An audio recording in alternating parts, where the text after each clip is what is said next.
Hey, welcome everybody. Welcome. Thank you for joining me. This is another Freight Broker Bootcamp Live, and today we're going to be doing an Ask Me Anything live Q&A. Okay, so if you're a freight broker, a freight agent looking to get started as a freight broker or a freight agency, or you're looking to scale your business, you're looking to grow, you have questions about sales or otherwise, that's why I'm here today. This is the weekly free training that I do for my Freight Broker Bootcamp clients and the community in general. So well, here's where we're at, guys. This is another live. I hope you guys are excited. I'm going to wait for some people to get live. As you log in or as you sign in here to the stream, hit me up in the comments with the city and state you're logging in from.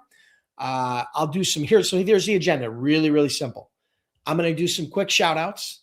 If you put your city and state, your name, city and state, put your name, city and state in there, and I'll give you a quick shout out. And then we're going to jump into live Q&A. But please hold your questions until we get to that part. Otherwise, they're going to get lost in the feed and you're never going to get an answer to your question. Okay. I'm streaming this on LinkedIn. I'm streaming it on Facebook, on YouTube. So, the comments for me come in pretty quick. We got some people jumping on live now. So hopefully we can get this show on the road. I hope you guys have some good questions. Again, hit me up in the comments with the city and state you're logging in from. I am based out of Buffalo, New York. And let me know, quick tech check. Can you guys hear me all right? Let me know if you guys can hear me okay. All right, cool. Sounds like you can because we've got Cynthia coming in from Maryland. Welcome. We got James coming in from Albany, New York. Welcome. Corey, as usual, bucking from Billings, Montana. We've got Phoenix from Paris, France. Love it. All the way from Paris. Perfect. Flawless. Thank you. I'm glad you guys can hear me okay. It's clear. Good. I just wanted to double check. We got Dave from Las Vegas. We got Chandra from North Carolina. We got Drew from Amarillo, Texas. Very cool. We got people from all over. We got Texas and we got North Carolina and we got Paris and we got Montana. It's pretty crazy. Well, listen, if you haven't heard before, I've had my Freight Broker Bootcamp startup training program, which is an online, self-paced, go at your own pace online course since 2009, right? So it's been 16, 17 years now. We've trained over 10,000 students. And we offer a 60-day, 100% unconditional money-back guarantee. That program is well known to be the most cost-effective and comprehensive online freight broker and freight agent training program. So if you guys are at the stage where you're just kind of getting started and you want to collect some information and you want to see the step-by-step from A to Z on how to get set up as a broker or an agent, as well as how to start making some money, start moving some loads, the tech stack and dispatching and carriers and load boards and sales and all that. That's all included in the Freight Broker Bootcamp. So you guys can check that out again and just go to freightbrokerbootcamp.com or just search for Freight Broker Bootcamp. So back to the show here. Richmond, Virginia. Hey, include your name if you would. Multi999 from Richmond, Virginia. Joseph, let me put my glasses on here so I can see a little bit. Oh, wow. Holy cow. Amazing. We got Joseph checking in from Jersey. We got Brian from New Bedford, Massachusetts, or Taxachusetts. Yeah, well, I'm in New York, so I'm right there with you, man. We have some, it's Massachusetts, New York, and California have, I think, the highest taxes in the entire country by far. So it's pretty crazy. Thomas, hold your questions on scaling. Okay, hold your questions until I say go because they're going to get lost in the feed. We're going to do a couple more quick shout outs and then we'll get this show on the road. Okay, I know you were trying to time it perfect, so you were the first question, but I still got a few more shout outs and we'll go from there. We got Global Blueprint, Pontiac, Michigan. Okay, Global Blueprint LLC, JC. 1530. Welcome, everybody. Thank you for joining me again. If you're catching this on replay, I'd love to hear from my replay folks. Hit me up in the comments with hashtag replay. I'd love to hear from you. I know sometimes you can't make it live. Even some of my faithful, devoted weekly listeners and people that join these streams. But ultimately, I do appreciate you guys being here. We're going to take another 60 seconds for some shout outs. We're going to let a few more people get live, and then we're going to hit the show on the road. Again, today we're going to be doing an Ask Me Anything Q&A. That means you can ask me anything. Now, I'll be upfront. I may not have the answer. Believe it or not, I don't know everything. But if I don't have the answer, I'll admit it and I'll try to point you in the right direction. I answer from my experience as an entrepreneur for over 30 years. I've built 4 different companies, 4 multi-million dollar companies in 4 different industries. Okay. My logistics company, my freight brokerage, I did over $200 million in sales. And then since then, again, I've trained over 10,000 students. It's closer to 20,000. I just stopped counting. So thank you for being here. And it looks like that's what we've got. Everything, the show's on the road here. All right. So if you have questions, I hope you have questions because the ball is now in your court. And Thomas apparently timed it perfectly with adding his question because we have no more shout outs. So if you have questions, hit me up in the comments. The ball's in your court now. I'm going to try to dedicate about a half an hour to this. So let's get through as many questions as we have. Sometimes we have more questions than we have time. We'll see how everything goes. But the first question is from Thomas. Let me remove those comments there. The first question is from Thomas. Any tips for scaling with new reps? Okay. So I'm going to make the assumption that you're kind of in a W-2 environment. You've got a sales team that you're growing, and you're looking to try to scale them from newbies and try to scale them through the different stages of their development and profitability, not only for you, but also for the company. So scaling with new reps. I think the biggest challenge, I'm going to start at the beginning. We're kind of starting out. The biggest challenge is that most W-2 freight brokerages have lousy sales training. And let's face it, the job is predominantly sales. Even if you're doing, cradle to grave brokerage where you're doing the sales and the operation side, and you have a cradle to grave model, it's still a very sales intensive business, right? You're selling to carriers, you're selling to shippers, you're selling to everybody, right? It looks a little different when you're selling to carriers versus shippers, but ultimately the point is they have really bad sales training. So I think one of the most important steps that a freight brokerage should have could be to have a very strong sales training curriculum, not just up front, but ongoing, whether that be weekly, biweekly, monthly, some sort of structured program where you have sales training, where you can continue to develop your team from a skills perspective. You can address their shortcomings. I think that's a big one. Another thing I would strongly suggest is maybe using a tool like Gong, right? A tool that actually records your sales calls, and then you can go through using AI and you can identify objections. You can identify where your reps are getting stuck. You can identify where you're losing deals. And that could be a really powerful tool also. Now, beyond the sales training part, I think scaling, an individual rep, right? If you're looking to scale an individual rep, what's going to happen is they're going to run into a wall. Okay. So at a certain amount of freight and a certain amount of customers where they're moving a certain amount of loads per day, what happens is the brokers, if they're doing cradle to grave, they run out of time to prospect for new shippers because they're spending all their time covering freight for their existing customers, which makes total sense. And again, that's a high quality problem. But what happens is they stop prospecting because they're chasing their tail, moving freight too often. So there's a couple things you can do. Number one, leverage technology to make their job easier so that they can scale further from the operational perspective. Again, we've got a lot of TMSs, we've got a lot of AI products that are designed to save brokers time, particularly on the operations side. So that's one thing you could look at. The other side of it, if you get a broker that's to a point where he just is bursting at the seams and he doesn't have the time to prospect any further, my suggestion would be you could build a team around him, have him build his own pod. So for example, he's the lead broker, and maybe now you hire somebody into kind of an assistant or an operational perspective that's going to take some of the operational stuff off their table, off their plate, so that they can then continue to focus on the sales side.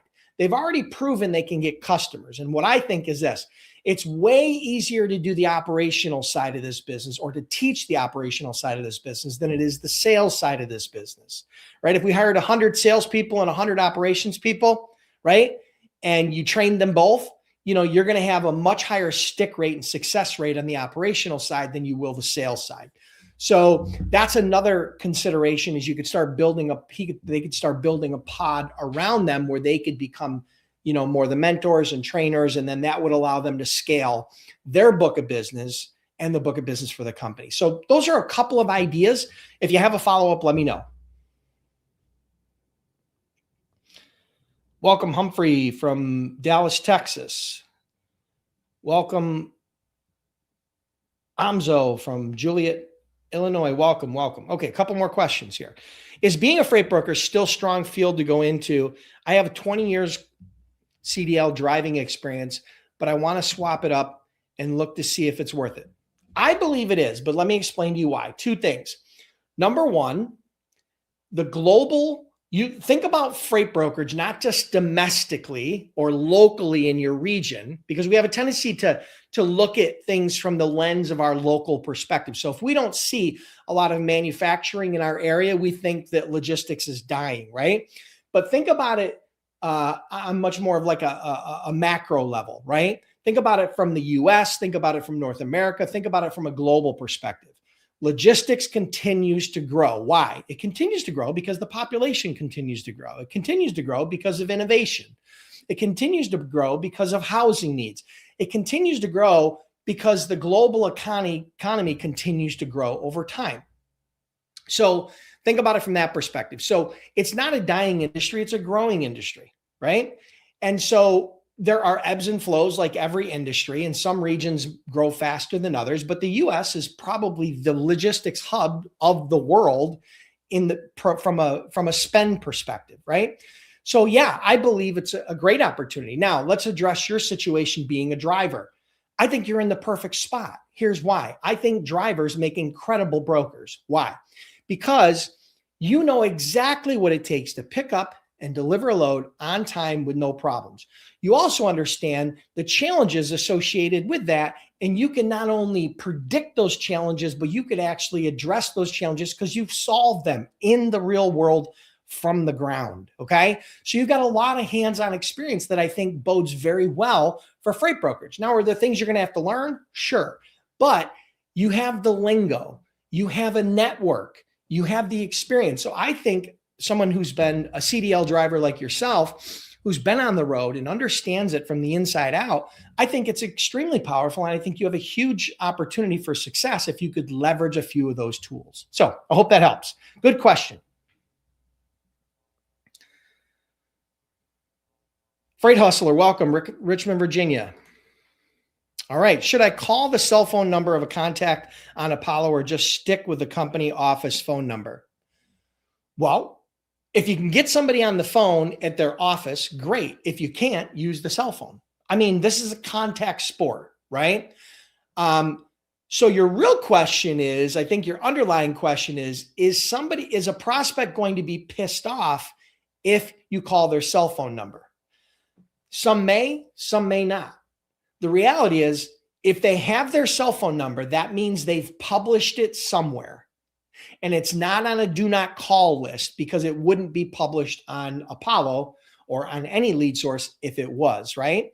So yeah, I think, again, it's a contact sport. Whatever contact information you have, whether that be their physical location, whether that be their email, whether that be their LinkedIn profile, whether that be their cell phone, whether that be their business phone, their office phone. Yeah, I would use any of those channels. And then, as a matter of fact, I would use all of those channels and build what I call, what they call a sales cadence using a multi-channel outreach approach where we would use all those channels to break through the noise. Let me give you an example. If you and I were sitting side by side and we had 100 of the same leads, okay, a list of the same 100 prospects of shipping managers for these companies, and you just picked up the phone and called all 100 of those, and I picked up the phone, called all 100, sent an email to all 100, connected with all 100 on LinkedIn. Who do you think would start more conversations with those 100 people? Ding, ding, ding, ding, ding. Me, of course, right? Because I'm creating more touch points. I'm creating more opportunities to start those conversations. So I hope that helps.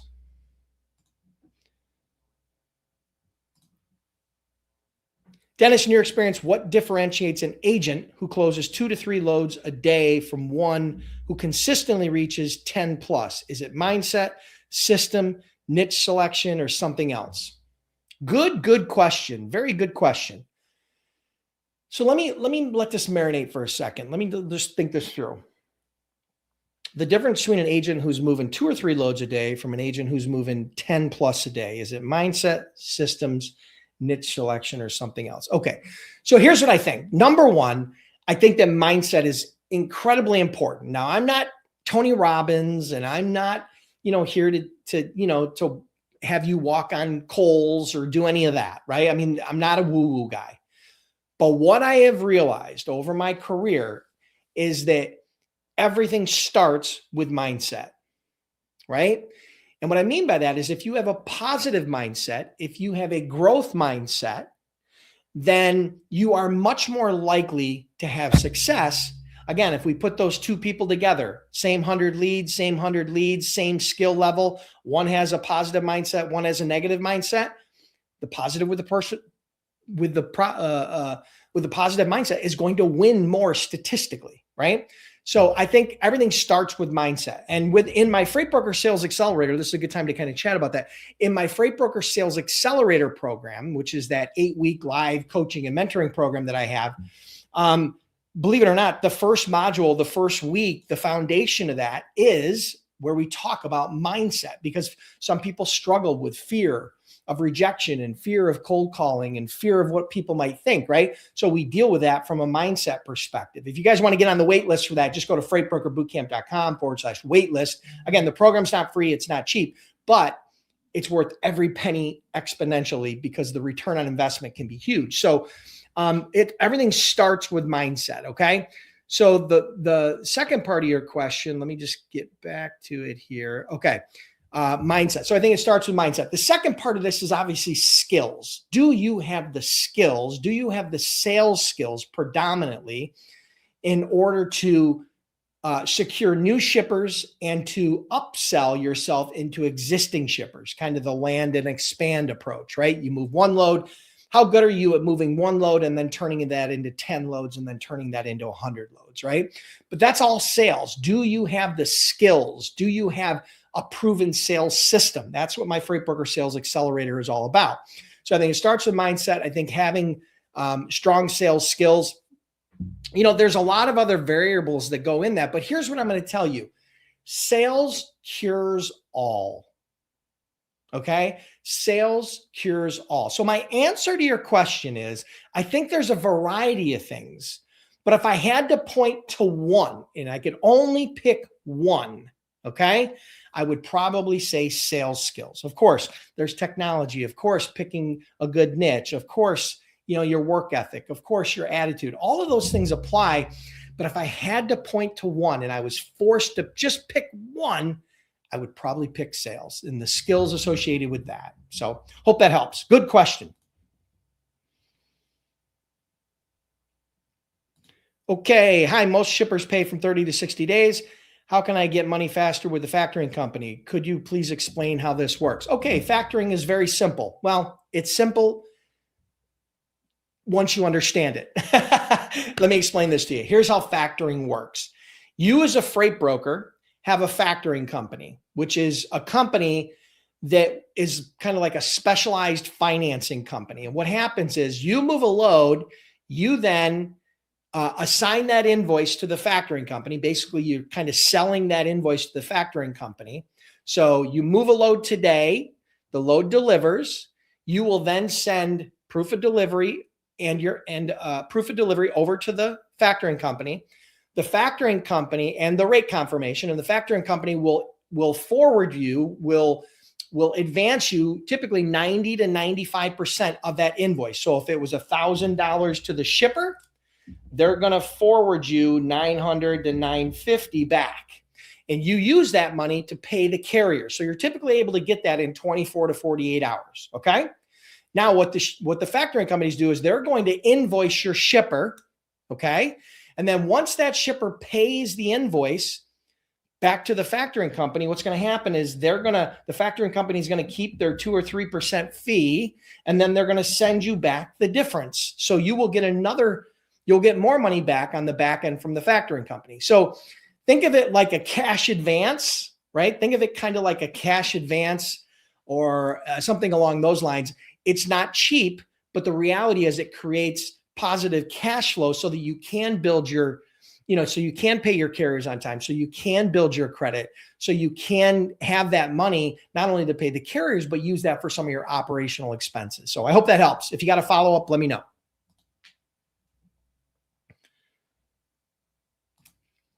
What's the ideal daily routine for a high performance freight agent? How should someone structure their day to maximize loads booked and relationship building? Okay. So a high volume, high performance broker is going to spend probably 90% of their time, 80 to 90% of their time operationally, which means they're going to be quoting lanes. They're going to be, which involves research. They're going to be posting loads. They're going to be taking calls from carriers. They're going to be calling carriers. They're going to be communicating with the carriers. They're going to be sourcing carriers. They're going to be negotiating with carriers, right? So the majority of the time, and then they're going to be following up on, on deliveries, making sure that everything got delivered, getting a, proof of delivery so that they can get paid, so they can start invoicing. So there's a lot of operational responsibility when you are a high volume broker, a high volume agent. Okay. So how that would work, typically you come in the morning, right? You come in the morning, you see what loads have to be covered, right? And you're covering that freight. You got to make sure that that freight gets covered, right? You're also checking in on all of your existing loads to make sure that they picked up or delivered, right? Anything that's pending. So you're doing a lot of follow-up on the loads that you already have. So the majority of your time is spent there. The best brokers, the best agents are going to dedicate some time throughout the day, whether that be 1 or 2 hours a day, to prospect or to network and develop relationships with new prospects. Okay. So you have to keep the funnel full, because here's what happens just through natural attrition.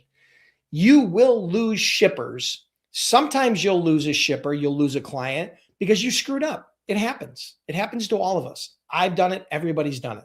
Sometimes you'll lose shippers because the shipper screws up and nobody wants to take responsibility. Sometimes you'll lose shippers because the person, your contact, primary contact, gets fired. Sometimes you'll lose shippers because that company will get acquired by another company and they've already got an in-house or they've already got other vendors. So there's a variety of reasons how you can lose shippers. So just through natural attrition, you're going to lose a certain amount of clients over time. So you have to keep your funnel full. You have to always be prospecting to backfill those clients. Okay. Now, again, if you have some operational constraints from a time perspective, this is when you need to start kind of delegating that to someone who's an assistant of yours that you can hire that will take off some of that operational responsibility, like, posting loads and sourcing carriers and dispatching and following up on PODs. Those are all things you can teach somebody to do. If you really want to scale from there as an agent or as a broker, you need to focus on the sales side. So I don't think there's any hour by hour perfect fit, but I think from a percentage standpoint, what you're going to see is 80 to 90% of your time is going to be spent operationally, and the rest of it will probably be spent on sales. Alex asks, any suggestion on how not to lose your mind while waiting for RFQ feedback? Supposed to get one today before lunch and can't wait. Alexander, I get it, man. I mean, number one, you spend a lot of time and energy doing, RFPs and RFQs where you're doing 100 or 200 or 300 or 500 lanes, and you're quoting on a bunch of those lanes for specific shippers. And it takes a lot of time. It takes a lot of energy. It takes a lot of resources. And so it creates a lot of anxiety because you want to get a return on that investment. And if you don't, it's like, damn, what happened, right? I spent all those hours doing that RFQ or RFP, and I didn't get any return on my investment. Here's what you have to understand. Most RFQs, you're going to lose. You're not going to win a whole lot on most RFQs, depending upon the company that you are. If you're a smaller broker, you're not going to win very many RFQs. That's why I highly recommend smaller brokers focusing on small to medium shippers as opposed to the Fortune 1000 brands with the big RFQs, right? Those big companies have a very bureaucratic process. The sales cycle can be very, very long. The vetting process can be very arduous. And, a lot of times they want to keep you at arm's length because they don't want your ability to develop a relationship to skew their decision. So it becomes much more numbers driven, right? And so it takes a lot of the sales nuance out of it. That's what they want, right? So I don't recommend that smaller brokers really go after big RFPs, right? Especially newer, smaller brokers. Focus on small to medium-sized shippers. Much easier to get in touch with them, much easier to communicate and build relationships with them, much easier to navigate that sales process, much easier from a vetting perspective, much more flexibility on pricing. So yeah, I hope that helps. If you got a follow-up, let me know.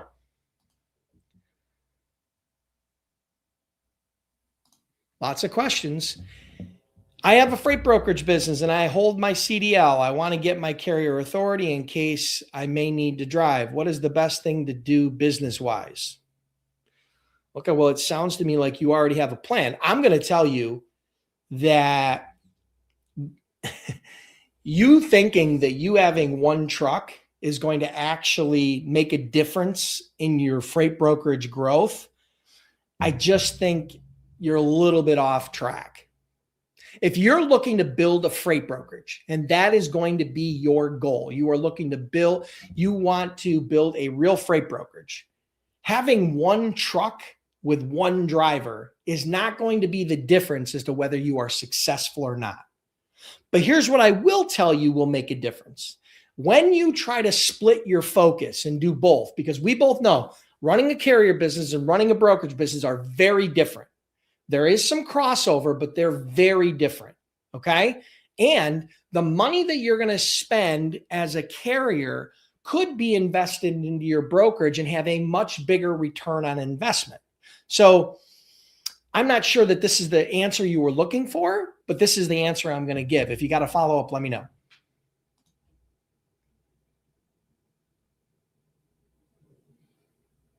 Sorry, hold on a second. I'm looking for, I lost track here for a second. Okay, here we go. I want to transition from dispatching to freight agent, and I can't find a broker who's willing to hire me. Any tips on how to find someone? Yes. My suggestion to you is get on LinkedIn. Okay. If you're not on LinkedIn, get on LinkedIn. There are a lot of agent recruiters on LinkedIn posting content, having conversations with potential agents. Now, I understand that you don't have any experience as a broker, but you do have experience as a dispatcher. So you have that, you can bring that to the table. You've got the relationship. You've got those relationships with carriers. You've got that experience working on load boards. You've got relationships with brokers, right? So the fact is that you have a great opportunity to get hired as an agent, but here's what you don't do. Don't go out to the largest freight brokerage that are posting job ads, okay? You're probably not going to get hired by them because most of the large brokerages that have an agent program, like my old company, Logistic Dynamics, which I sold back in 2016, they're going to require you to have a book of business, okay? The larger company, most of the larger brokerage, agency-based brokerages are going to require you to have a book of business, but there are tens of thousands of brokers, small to medium-sized brokers that are doing $1 million to $3 million to $5 million to $10 million, right? Of the small brokerages that would love to scale their business, especially considering they don't want to go out and spend $60 or $80 or $90,000 on a salary and all the benefits, and then hope that that person works out, because you as an agent will work on straight commission. And the only time they pay you is when you bring something to the table. So I think LinkedIn would be a great resource for you. I think focusing on smaller brokerages, particularly if they're local to you, where you can go out and meet them and have lunch and have a real conversation. If you can't do that, then work your way outwards. The phone and email are your friend. LinkedIn is your friend. But I think here's what I'm going to tell you. And I'm just going to give it to you brass tacks. If you make a list of 50 small to medium-sized brokerages, okay, particularly if they're focused on the agent business model, which there are many of them now, okay, and you make a list of 50 and you call and email all 50 and you have a conversation with all 50 of those people, I'll bet you $1,000 to your $1 that you get at least one opportunity to work as a freight agent without a book of business starting. Okay. Just using your experience, just using the value proposition of there's zero risk. And the only time they're going to have to pay you is when you bring a customer to the table. It's a very compelling value proposition for any small brokerage that wants to scale. So I hope that helps. How much time we got here? Okay. Close to a half an hour here. As a broker, if I have the cash, can I essentially factor myself, use my own cash? Yeah, well, it won't be factoring. You're just self-financing. Yeah, I mean, if you have your own cash, then you can use that cash. That's what some brokerages do. If you have a foundation of cash that you're willing to turn over in the business, meaning, you're going to put it in the business and you're going to use it for cash flow to pay carriers, right? Then that's great. That's ideal. That's the best way to go if you can, because it's the lowest cost. Let's just think about it. If you had $1 million book of business, all right, on $1 million a year, if you have to factor, that's 2 to 3%. That's 20 to 30K off the top in factoring cost. But if you built $1 million book of business and you self-financed, then you wouldn't have any of that cost, other than maybe whatever, if it's on a line of credit, in that line of credit, maybe you're paying 6% interest, which is, what is that? I'm not very good at math. What's that? About 0.5% per month, right? Right. So 0.5% per month in interest compared to 2 or 3% per invoice, right? So it's a way lower cost basis. So yeah, if you can self-finance, that is the best way to do it. That's what we did. I've never used factoring, but I have hundreds and hundreds of students that have, and they've used it successfully, and they use it through that startup growth period until they build up some reputation, experience, and history with a bank, and then they'll go to the bank, and then that bank will give them a line of credit based on the receivables, and then that's what they use to self-finance. So hope that helps. But that usually takes a couple years of operations. Oops, hold on.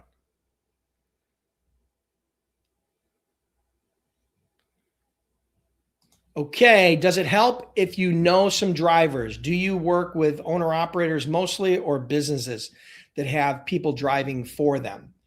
It's going to be a mix of the two, but here's what I'm going to tell you. Knowing drivers has some benefit, but here's the reality of how a freight broker works. The way a freight broker works, typically, and the way I teach it, is you are going to start from the shipper side. And what I mean by that is you are going to build your carrier relationships based upon your shipper demand. So if I'm focusing on the flatbed niche, and I'm focusing on companies in New York, right? I'm going to focus on carriers, building my carrier base that have flatbed trucks that are in New York, right? That have their trucks in New York, not necessarily based out of New York, but maybe their trucks, they have a lane that runs through New York where they have equipment there and they're looking for freight there. And I'm going to build my relationships around flatbed carriers that are in New York. Okay.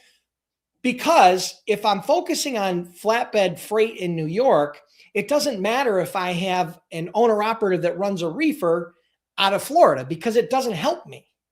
It doesn't help me support my niche.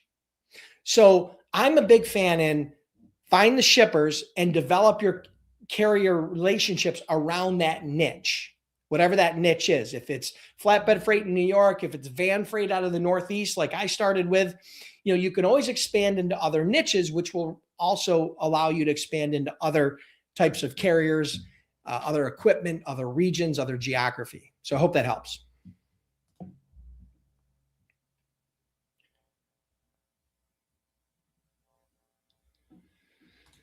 Where can we get business on day one? Well, if you're expecting to get clients day one, I want to be honest with you, it's probably not going to happen. Okay. Not unless you have a network of people that you've already done business with that have a need.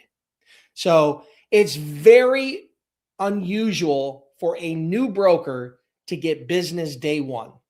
Now, I do have clients that have done, like I had a client, Elio Longoria, who did over $7,000 in profit his first week with no experience in brokerage. It does happen, but I will tell you, it's rare. So it's possible, but unusual. Typically, if you're going to get business day one or week one, it's going to be somebody that you already know. Now, maybe don't have a background in freight or logistics or trucking, but maybe you know somebody that is in the manufacturing space or in the distribution space or in the warehouse space, and you have a relationship there that you could call on. And based upon that level of trust, that's probably where you're most likely to get business early on. But the problem with that is that most people have a fairly small network and they're going to run through that network very quick. And if they don't get clients from that network, then what do they do then? That's where you need the skill and the systems to sell. You need the skill and the system to be able to reach out to a cold prospect by email, via LinkedIn, face-to-face, and a walk-in. You need those skills if you truly want to build that business. And again, coming back to the Freight Broker Sales Accelerator, which I'm going to show you again because I know, okay. If you guys want to get on the wait list for the Freight Broker Sales Accelerator, go to freightbrokerbootcamp.com/waitlist. Again, I've had over 1,000 clients go through that sales mentoring program. And at the end of that, we have an exit survey, and the rating after they complete the program is a 9.2 out of 10. I mean, I'm not making it up. That's as good as I can get. I would have loved a 7, would have been ecstatic with an 8. We got a 9.2. So the program works. Many of those clients have went on to build 6, 7, 8-figure freight brokerages. We've been very, very fortunate. So if you want to get on the wait list for that, that is an 8-week live coaching and mentoring program specifically towards sales. This is not for people that are just looking to learn how to become a freight broker. It's not for people that are just looking to learn how to become a freight agent. For that, you go to freightbrokerbootcamp.com, which is my startup online course. The Sales Accelerator is actually a coaching program where I work with you and teach and transplant that piece of my brain into your head and help you implement it into your business over an 8-week period. So if you want to get on the wait list for that, if you're lacking in sales skills or you're lacking in sales confidence or you're lacking in having a proven system, get on the wait list. I'm going to be opening it up soon. I know it's been delayed. I was hoping I was going to open up enrollment by now. All I can tell you is hold tight. It's going to be another 2 to 4 weeks. I took on a project that I didn't realize was going to take as long as it is, but I got to finish up this project before I dive into that because it's too much time intensive. So yeah, if you guys want to be notified when spots open up, get on the wait list. Okay. I think we're going to wrap it up here. Let me see what we got.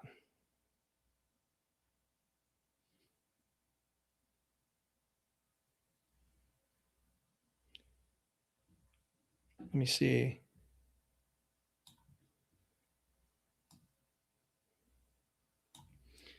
Okay, here's a question. What criteria do you suggest for agents to follow to choose a niche? I teach a 4-prong approach to finding a niche. You can define your niche by, industry or product. You can define your niche by equipment type. You can define your niche by geography. Or what I recommend is you do what I call number 4, which is a hybrid. Now, a hybrid is where you take 2 or more of those other categories and you combine them. Let me give you an example. When I first started my freight brokerage back in 2003, what we did is we focused on van freight, Northeast outbound. So if it picked up in New York, PA, New Jersey, all the way through up New England, if it originated in that corridor and it was going west or south and it was going in a van, that was our niche. So we built a list of all the different types of companies that used vans to ship their freight, whether that be bottled beverages, whether that be paper products, whether that be some building supplies, whether that be whatever, right? Whatever products, anything that was on a pallet, right? So we built our niche around that.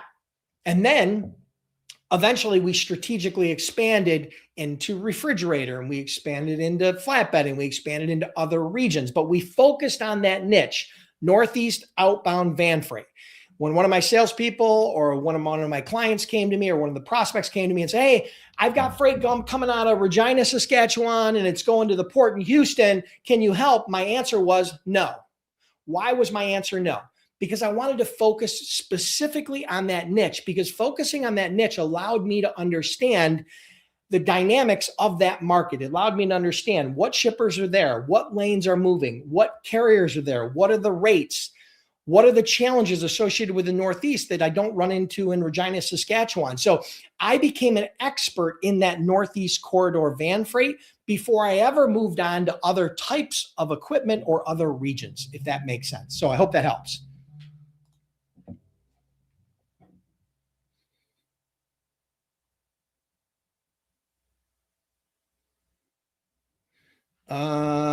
Let's see here. Yeah, we're running over here. Let me look.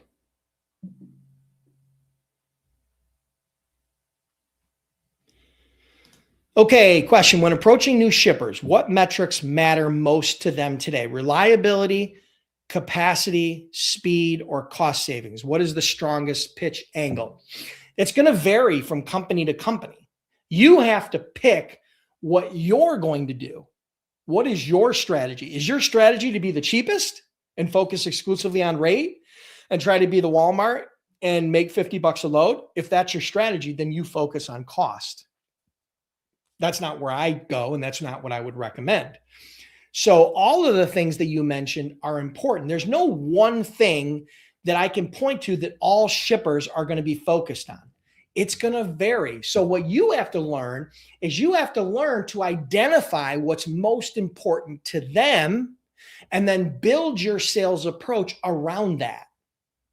Because if someone's focused on reliability, right, and they're really concerned about everything has to pick up on time, deliver on time with no issues or claims, then you focusing on being the cheapest is not going to win you the business, because they know that the cheapest is never synonymous with the best. Okay. So you're going to create more friction focusing on price when they're focused on reliability. Okay. So if you find a shipper that's exclusively focused on price, here's what I tell you. And this is what I have told every shipper that I've ever had that conversation with. If you're focused exclusively on price, and that is the biggest variable in your decision-making process, I'm probably not your guy. But let me explain to you why. I've had lots of customers, and they're always willing to pay me a little bit more. Now, if you want me to explain why they're willing to pay me a little bit more, I'll be happy to go into that. And if they say, yeah, I'd love to hear that, they just invited me to sell them. If they say, no, price is the only variable that I'm looking for, then I say, thank you very much. You have my number. Exit stage left. Okay. I'm not going to waste my time with someone who's exclusively focused on price, because I don't want to spend 2 or 3 or 4 or 5 or 10 calls and emails back and forth and find out that I have to be the cheapest in order to win the business, because you don't need to do that. That's not how you build a successful freight brokerage, trying to focus on being the cheapest.